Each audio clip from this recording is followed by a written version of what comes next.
Olá! Hoje a gente vai fazer uma análise um pouco mais a fundo de uns trechos bem importantes do Evangelho segundo Mateus. Isso aí, é um texto fundamental, Com né? certeza. Nossa ideia é explorar como essa narrativa começa, sabe?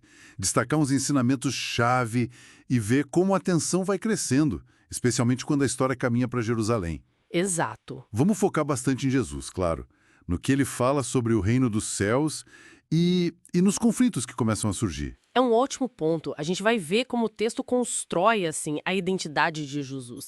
Desde a genealogia, o nascimento, Ah, sim. passando pelos ensinamentos éticos, que são bem radicais, as parábolas, até chegar naqueles confrontos diretos, né, com as autoridades religiosas da época. Perfeito. Então, começando pelas origens. O texto abre com aquela genealogia, né?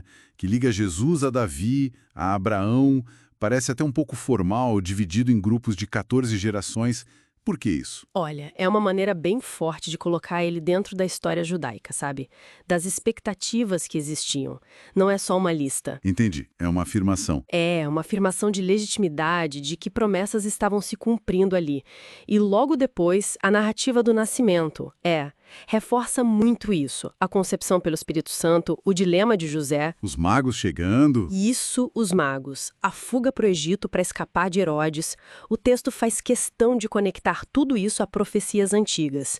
É como se dissesse, olha, atenção aqui, algo muito esperado está acontecendo. E essa construção da identidade dele continua forte, né? Tem o batismo por João, que é um momento uau, com a voz do céu confirmando ele como filho, e logo em seguida as tentações no deserto. Sim, onde ele usa as escrituras para resistir. Exato. Parece que antes de começar a ensinar para valer, ele precisava passar por essas provas, né?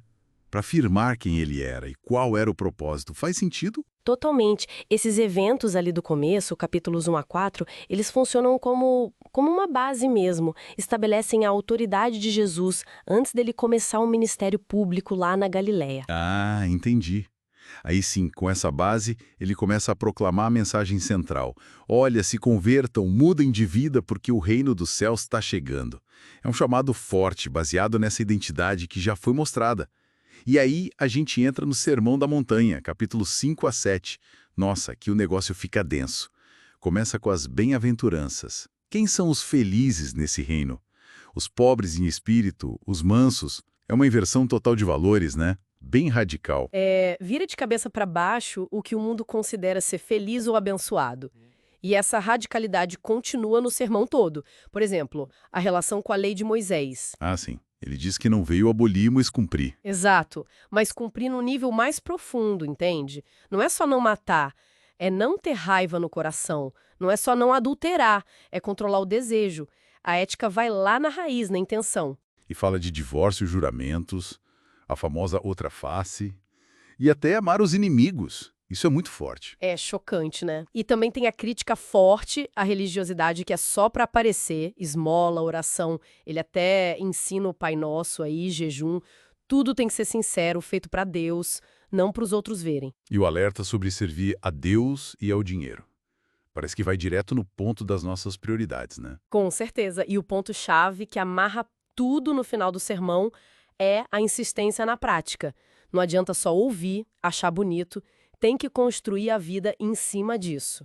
A casa na rocha, né? A diferença entre o sábio e o tolo está aí. Faz todo sentido. Bom, mas além de ensinar, os capítulos seguintes, 8 a 13, mostram Jesus agindo muito.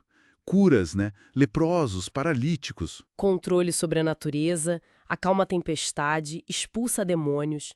E tem um momento que me chama a atenção, quando ele cura um paralítico e diz: seus pecados estão perdoados.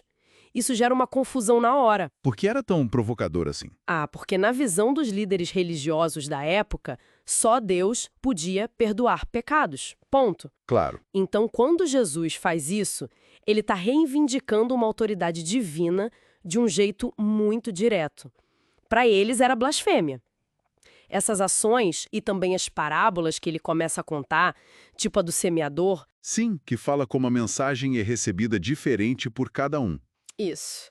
Tudo isso serve para mostrar e explicar a natureza desse reino que ele anuncia.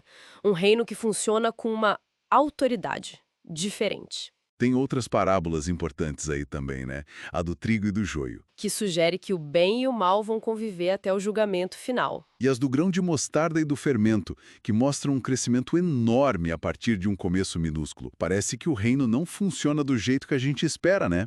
Exato. São os mistérios do reino, que ele revela, assim, meio que veladamente, para fazer pensar. Mas, claro, nem todo mundo gosta dessa mensagem e dessa autoridade toda.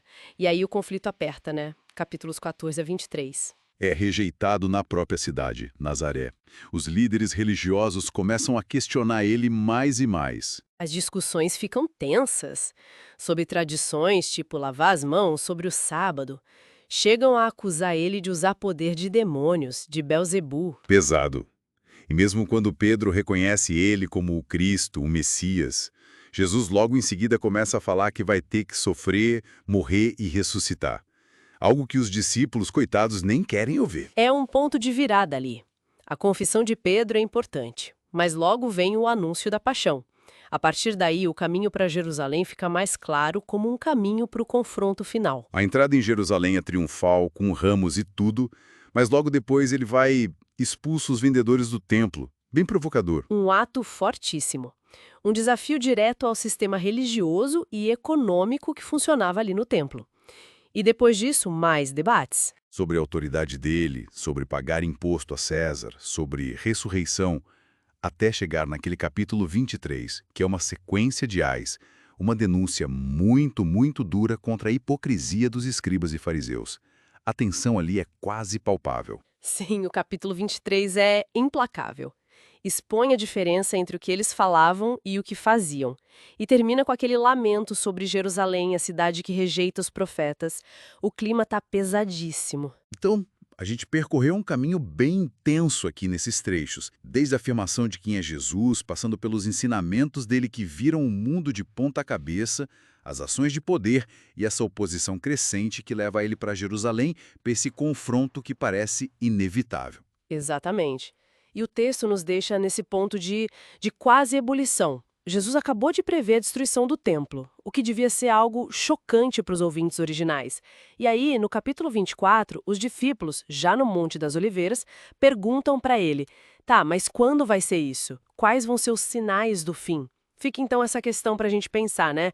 Com base em tudo isso que a gente viu, a identidade, os ensinamentos, os milagres, os conflitos, essa previsão sobre o templo, que tipo de reino e que tipo de fim essa história estava construindo na mente das primeiras pessoas que ouviram isso? Fica aí a provocação.